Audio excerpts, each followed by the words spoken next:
حضرت عائشہ رضی اللہ عنہا پر گندا الزام۔ حضرت عائشہ رضی اللہ عنہا کی زندگی میں بھی ایک عجیب واقعہ پیش آیا۔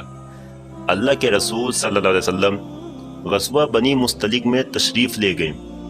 جب آپ صلی اللہ علیہ وسلم وہاں سے واپس آنے لگے تو قافلے کو اب واپس چلنا تھا۔ قافلے کے لوگ جیسے جیسے تیار ہوتے رہتے چلتے رہتے تھے۔ سینکڑوں بلکہ ہزاروں اونٹ ہوتے تھے، چلتے ہوئے بھی گھنٹوں لگا کرتے تھے۔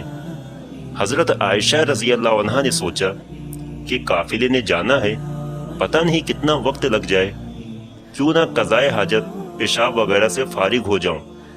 اس وقت حاجت کے لیے کھیتوں میں جایا کرتے تھے، لہٰذا آپ دور چلی گئیں تاکہ فراغت حاصل کر سکے۔ جب فارغ ہو کر واپس آئیں تو آپ نے ہودج میں بیٹھنا تھا جس کو سواری کے اوپر رکھا جاتا تھا۔ اتنے میں حضرت عائشہ نے محسوس کیا کہ میں نے گلے میں ایک ہار پہنا ہوا تھا، وہ کہیں ٹوٹ کر گر گیا ہے۔ سوچا کہ ابھی تو روانہ ہونے میں وقت ہوگا، میں جا کر ہار دیکھ لیتی ہوں۔ آپ ہار ڈھونڈنے واپس تشریف لے گئیں۔ پیچھے صحابہ اکرام نے سوچا کہ حضرت عائشہ رضی اللہ عنہا واپس تو آ ہی گئی تھیں، لہٰذا ہودج میں بیٹھ گئی ہوں گی، اس لیے 4-5 آدمیوں نے ہودج کو اٹھا کر اونٹ پر رکھ دیا۔ حضرت عائشہ رضی اللہ عنہا کی عمر کم تھی اور وزن بھی کم تھا۔ 4-5 آدمی اٹھانے والے تھے تو ان کو پتہ بھی نہ چلا کہ آپ اندر بیٹھی ہوئی ہیں یا نہیں۔ اب قافلے کے لوگ تو وہاں سے چلے گئے۔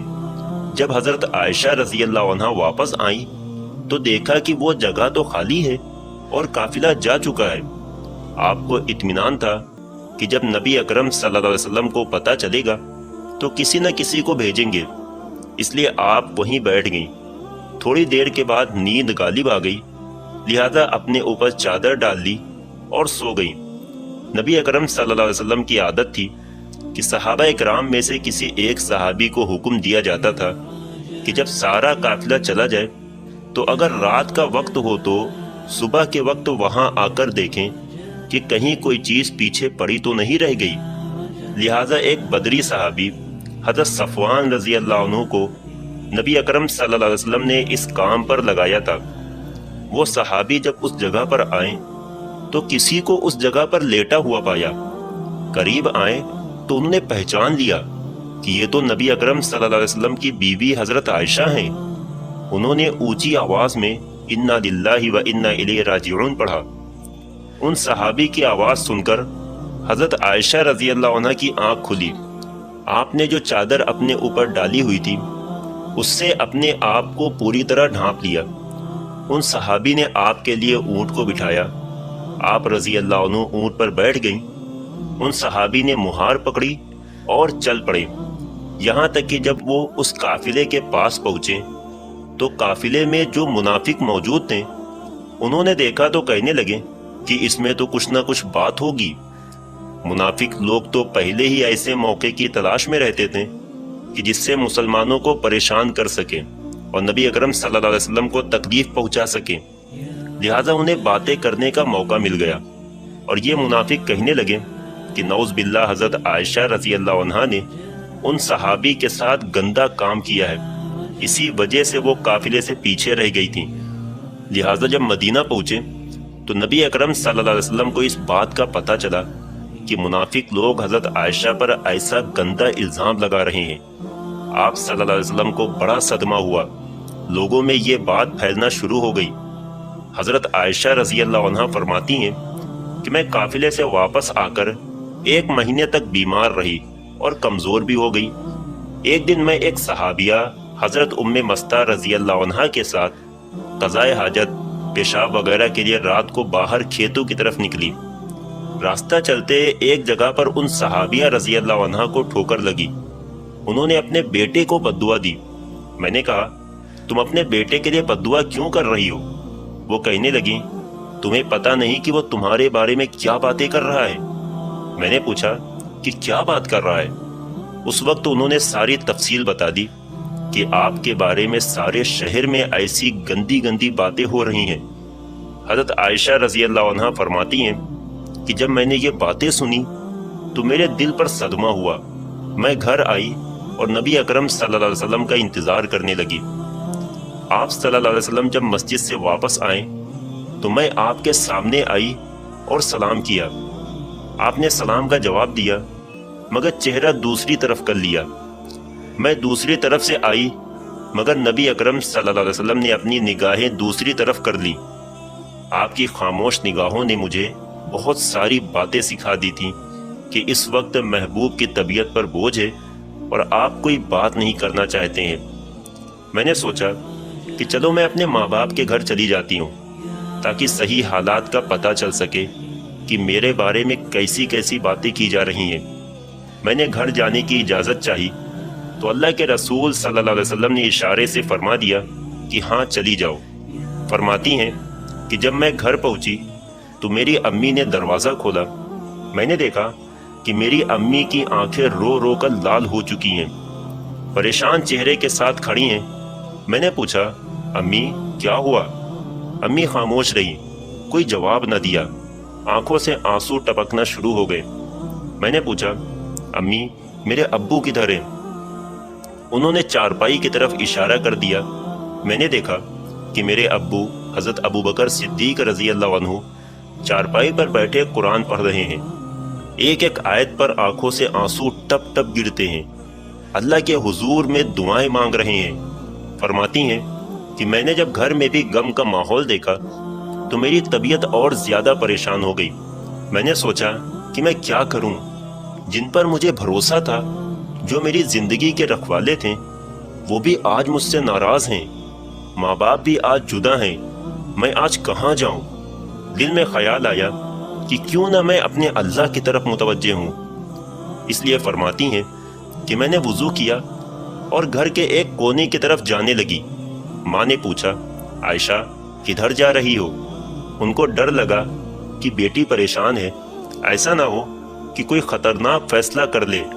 فرماتی ہیں کہ میں نے امی کو کہا امی اپنے رب کے حضور دعائیں کرنے جا رہی ہوں۔ گویا یوں کہنا چاہتی تھیں کہ امی ہائی کورٹ تو ناراض ہو گئے، اب میں سپریم کورٹ کا دروازہ کھٹکھٹانے جا رہی ہوں۔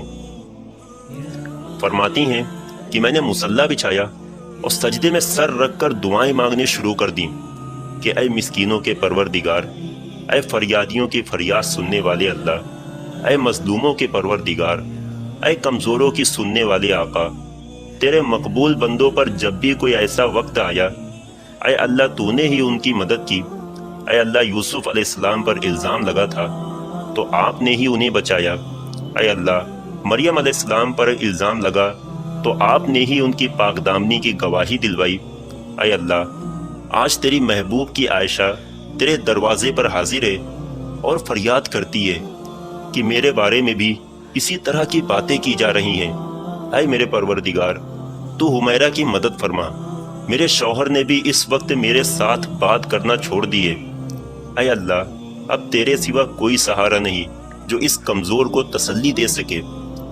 حضرت عائشہ رضی اللہ عنہا رو رو کر دعائیں کر رہی تھیں، ادھر دعائیں مانگی جا رہی تھیں اور ادھر حضور صلی اللہ علیہ وسلم نے مسجد نبوی میں مجلس مشاورت قائم کی ہوئی تھی۔ حضرت ابو بکر رضی اللہ عنہ تو گھر میں تھے، باقی صحابہ جمع تھے۔ نبی اکرم صلی اللہ علیہ وسلم بھی غمزدہ بیٹھے تھے۔ صحابہ اکرام کے چہروں پر اداسی تھی، انہوں نے اپنے محبوب کے چہرے کو غمزدہ دیکھا، جس کی وجہ سے صحابہ اکرام کی طبیعت بھی عجیب بن چکی تھی، لہذا کچھ صحابہ اکرام تو سسکیاں لے لے کر رو رہے تھے۔ نبی اکرم صلی اللہ علیہ وسلم نے اپنے یاروں سے پوچھا اس معاملے میں تم کیا مشورہ دیتے ہو؟ سب سے پہلے حضرت عمر سے پوچھا کہ اے عمر تم اس معاملے میں کیا کہتے ہو؟ حضرت عمر رضی اللہ عنہ نے آگے بڑھ کر کہا اے اللہ کے رسول، اللہ تعالیٰ نے آپ کو اتنی عزت اور شرافت بخشی ہے کہ آپ کے بدن پر کسی گندی مکھی کو بھی بیٹھنے کی اجازت نہیں دی۔ جب اللہ تعالیٰ نے آپ کو اتنا پاکیزہ بنایا ہے کہ آپ پر ایک گندی مکھی کو بیٹھنے کی اجازت نہیں دی، تو آپ کی جیون ساتھی ایسی کیسے ہو سکتی ہے کہ جس کے اندر گناہوں کی گندگی ہو؟ اس لیے مجھے تو یہ چیز ٹھیک نظر نہیں آتی۔ یہ سب عائشہ پر جھوٹا الزام ہے، وہ بالکل پاکیزہ ہے۔ نبی اکرم صلی اللہ علیہ وسلم نے حضرت عثمان رضی اللہ عنہ سے پوچھا کہ اے عثمان تم بتاؤ کیا معاملہ ہو سکتا ہے؟ حضرت عثمان نے اس وقت نبوت کی صحبت کا حق ادا کر دیا۔ عرض کیا کہ اے اللہ کے نبی، اللہ تعالیٰ نے آپ کو ایسا بنایا ہے کہ بادل آپ کے سر پر سایہ کیے رہتا ہے، آپ کا سایہ زمین پر نہیں پڑتا، کہ ایسا نہ ہو کہ کسی کا قدم آپ کے سائے پر پڑ جائے۔ جب اللہ تعالیٰ نے آپ کے ادب کا اتنا لحاظ فرمایا کہ کسی غیر کے قدم آپ کے سائے پر نہیں پڑ سکتے، تو یہ کیسے ممکن ہو سکتا ہے کہ کسی کو آپ کی محترم بیوی پر قدرت حاصل ہو جائے کہ وہ ان کے ساتھ غلط کام کرے؟ لہٰذا یہ چیز تو ہمارے وہم و گمان سے بھی باہر ہے۔ ان کی بات سن کر نبی اکرم صلی اللہ علیہ وسلم خاموش ہو گئے۔ اس کے بعد نبی اکرم صلی اللہ علیہ وسلم نے حضرت علی رضی اللہ عنہ سے پوچھا، علی تم بتاؤ کیا معاملہ ہو سکتا ہے؟ حضرت علی رضی اللہ عنہ نے عرض کیا، اے اللہ کے نبی، ایک بار آپ کے جوتے میں گندگی لگی ہوئی تھی، آپ چاہتے تھے کہ پہن لے، مگر اللہ تعالی نے جبریل علیہ السلام کو بھیج کر آپ کو اطلاع دے دی تھی کہ آپ کے جوتے کے ساتھ گندگی لگی ہوئی ہے۔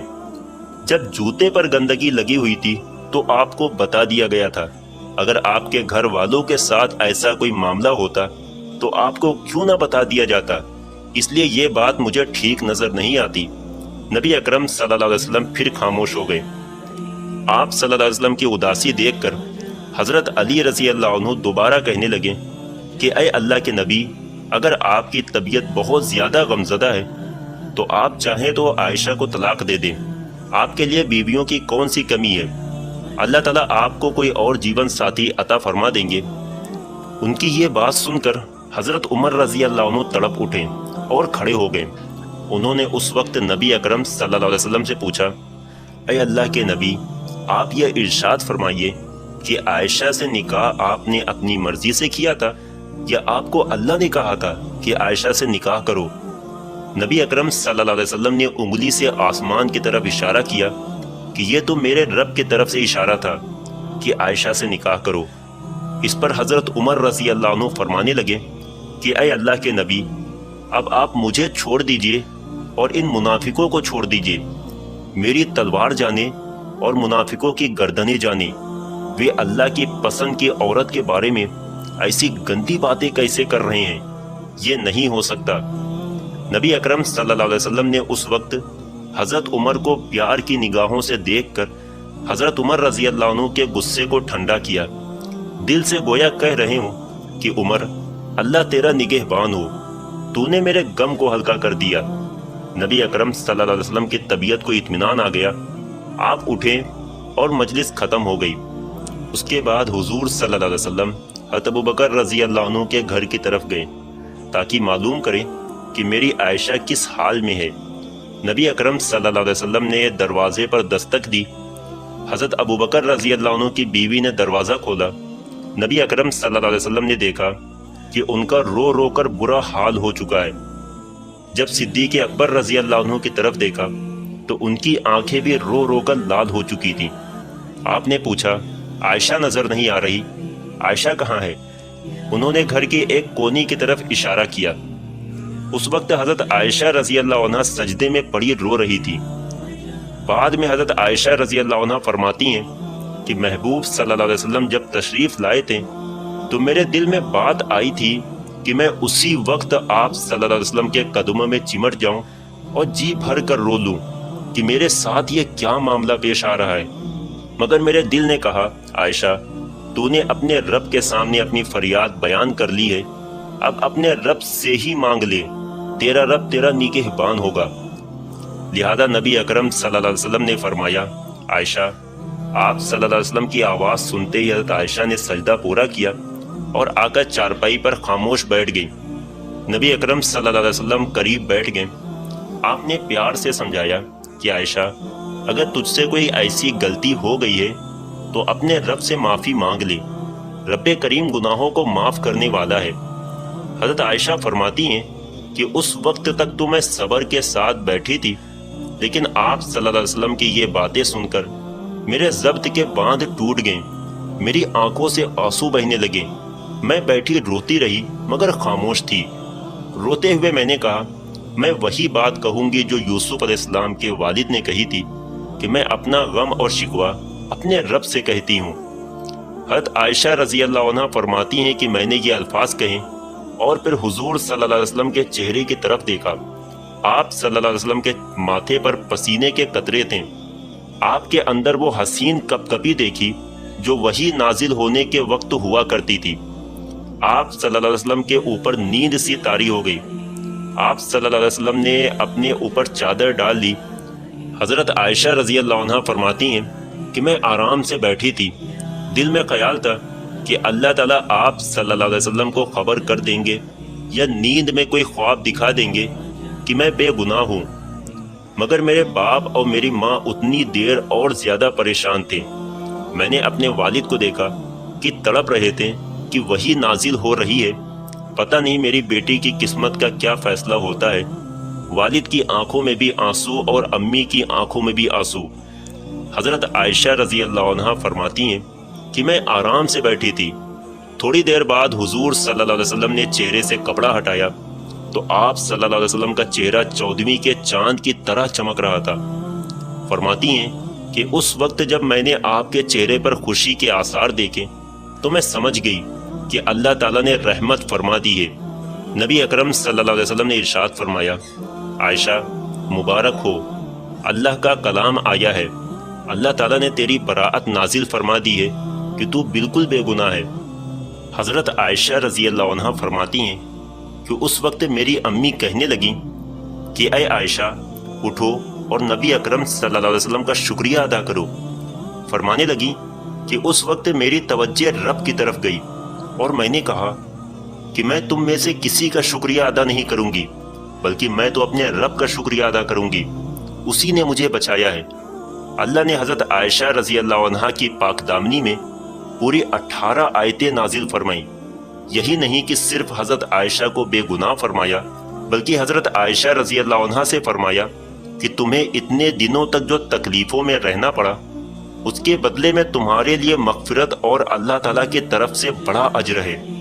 دوستو، جب پاک دامن انسان کی زندگی میں پریشانی آتی ہے تو پھر اللہ تعالیٰ خود ہی اس کی مدد فرمایا کرتے ہیں۔